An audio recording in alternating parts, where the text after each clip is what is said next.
Some sea creatures use different methods from camouflage to protect themselves. This creature, for example, possesses a very practical concealment skill. It hides under a piece of coral as it moves across the seabed.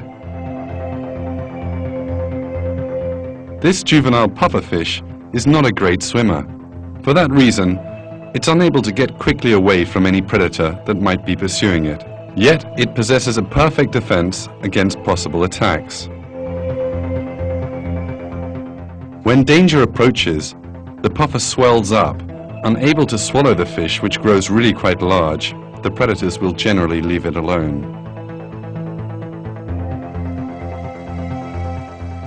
This fish, known as a porcupine fish, appears before us with a similar defense system to that of the puffer. Larger than the puffer, the fish has horizontal spines on its skin. When it senses danger, the fish immediately swells up to several times its normal size. His spines stand up as it begins to swell, and it takes on the appearance of a needle-studded ball. This appearance makes most any fish which may have been tempted to try to eat it forego the meal.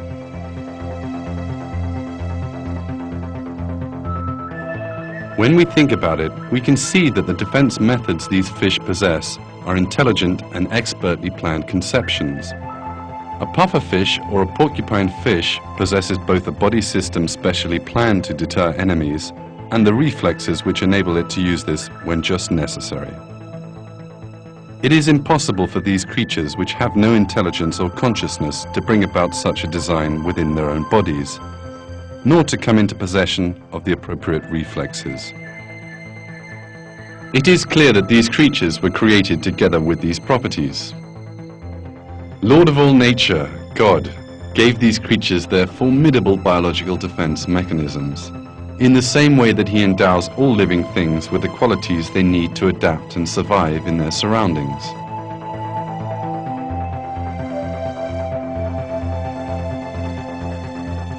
The living creatures you've been watching so far are only a few of the infinite variety of species inhabiting the boundless oceans. Thousands of other species of sea creatures are endowed with equally unique and effective means for self-defense.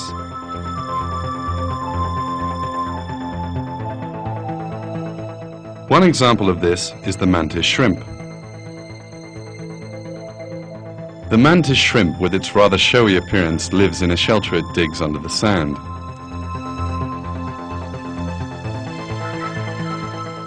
When the shrimp emerges to feed, it uses its claws like a hammer to unlodge a mussel it's spotted. Then it tears the mussel into tiny pieces with a series of powerful blows.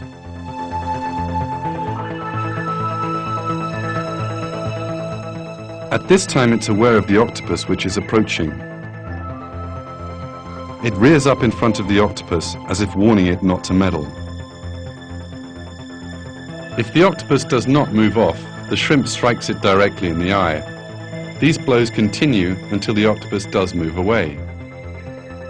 The shrimp acts as if it understands that the eye is the most vulnerable part of its opponent's anatomy and directs its blows accordingly.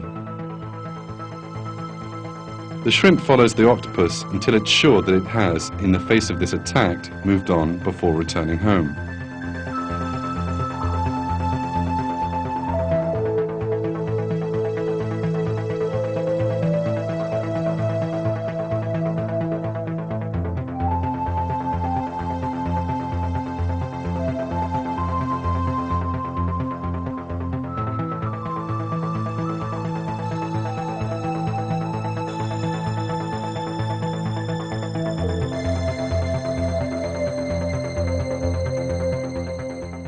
Another defense we see in underwater creatures is false eyes. Some fish have large eye-shaped markings on their rear fins. These markings have the effect of making them look bigger than they actually are. Furthermore, it diverts the enemy's attention towards its tail, instead of the more vulnerable head area, which can provide the vital seconds needed to escape. The actual eyes are also camouflaged with a thick black stripe. Of course, this design cannot be the work of mere coincidence, but has been specifically created for the protection of these creatures. It is not possible here to distinguish between this fish's head and its tail. The false eyes at its rear are a perfectly designed means of defense. But what is more surprising, the creature whose fronds it is swimming between is not a plant but a seahorse.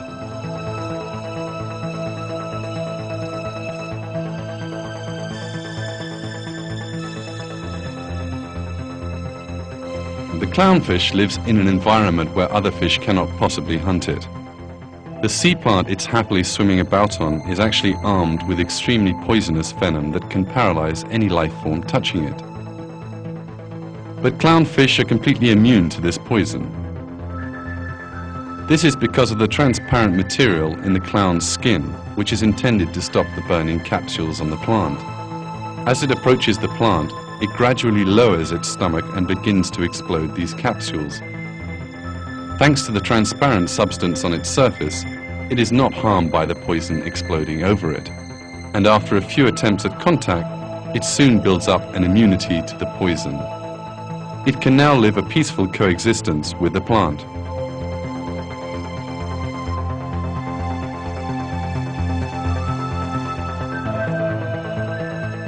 To propose that camouflage, changing shape, and dozens of other kind of defense systems came about with experience over time or as the result of coincidences seems neither logical or intelligent.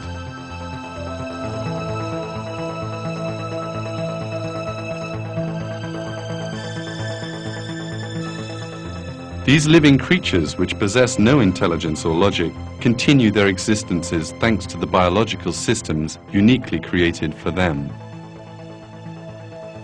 It is only the Almighty God who endows them with their special properties and installs them in the places where they live. He tells us of this truth in a verse of the Quran. Your Lord is the preserver of all things.